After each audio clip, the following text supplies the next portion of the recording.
चक्रवाती तूफान दाना ने इस वक्त तबाही मचा रखी है और दाना नाम का यह तूफान पश्चिम बंगाल और ओडिशा में इस वक्त कहर बरपा रहा है। नमस्कार, मेरा नाम है फी हिंदुस्तानी और आप देख रहे हैं स्पेशल रिपोर्ट के जरिए आज मैं आपको चक्रवाती तूफान दाना की वो जानकारी दूंगा कहां कहां पर दाना इस वक्त कहर मचा रहा है, किस तरह से इसको रोकने के लिए रोकथाम की जो है प्रयास किए जा रहे हैं और किस तरह से लोगों को सुरक्षित जगह पर भेजा जा रहा है।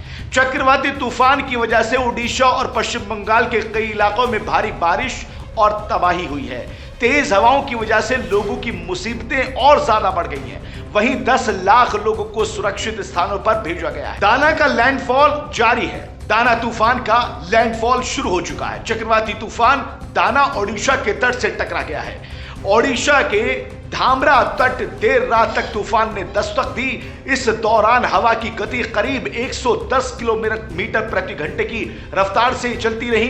तूफान अब उत्तर ओडिशा में लगभग पश्चिम उत्तर पश्चिम की ओर बढ़ने लगा है। दाना तूफान से भारी तबाही हुई है। चक्रवाती तूफान दाना की वजह से ओडिशा के बासंडा में भारी तबाही हुई है। ओडिशा पश्चिम बंगाल के तटीय क्षेत्र में चक्रवाती तूफान दाना के आने का सिलसिला जारी है। वहीं तेज हवाएं और भारी बारिश के भद्रक के कमरिया में तबाही मचाई है।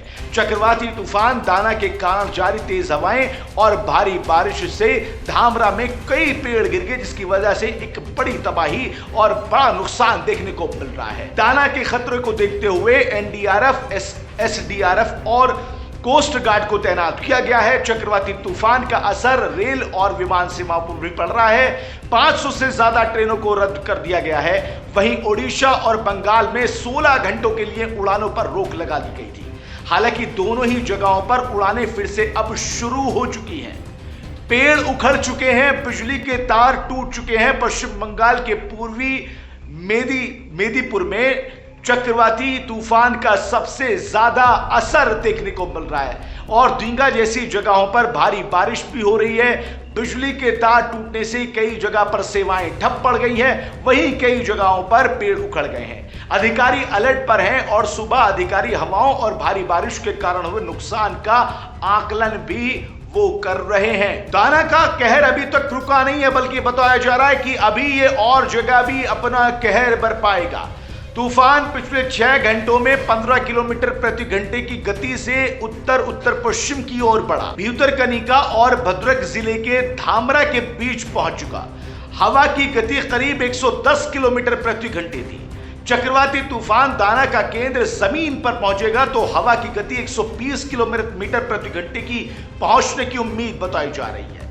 दाना को लेकर कितनी तैयारियां हैं, किस तरह की तैयारियां की जा रही हैं, कैसे अलर्ट जारी किया गया, ये भी जरा समझ लीजिए। ओडिशा में चक्रवात से उत्पन्न भारी बारिश के कारण 16 जिलों में अचानक बाढ़ आने की आईएमडी की भविष्यवाणी के बीच मुख्यमंत्री मोहन चरण मांझी ने कहा है कि उनकी सरकार किसी भी स्थिति से निपटने के लिए पूरी तरीके से तैयार है और संभावित प्रभावों को कम करने के लिए पर्याप्त उपाय भी किए जा रहे हैं। सीएम मांझी ने विशेष राहत आयुक्त कार्यालय में नियंत्रक कक्ष का दौरा भी किया है।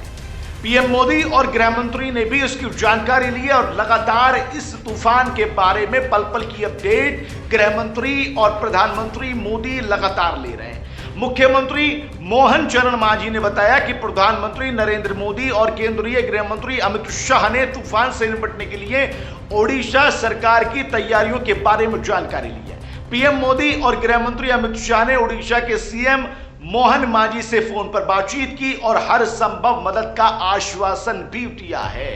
अब जरा ये भी समझ लीजिए कि आखिर कितने लोगों को सुरक्षित पहुंचाया गया है, कितने लोगों को इस तूफान के डर से बाहर निकाल दिया गया है। ओडिशा के 14 जिलों में करीब 10 लाख लोगों को सुरक्षित स्थानों पर भेज दिया गया है। वहीं पश्चिम बंगाल के मुख्यमंत्री ममता बनर्जी चक्रवात दाना को लेकर हावड़ा में राज्य सरकार के नियंत्रण कक्ष की स्थिति की निगरानी की है और राज्य सरकार के साथ साथ केंद्र सरकार भी लगातार स्थिति पर नजर बनाए हुए रखे हुए है।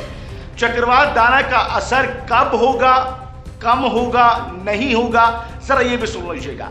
सीएम मांझी ने कहा कि ये यानी कि जो विस्थापित किए गए लोग हैं 6008 चक्रवात आश्रम स्थलों में रह रहे हैं, जहां उन्हें भोजन, दवा, पानी और अन्य आवश्यक सामान उपलब्ध कराया जा रहा है।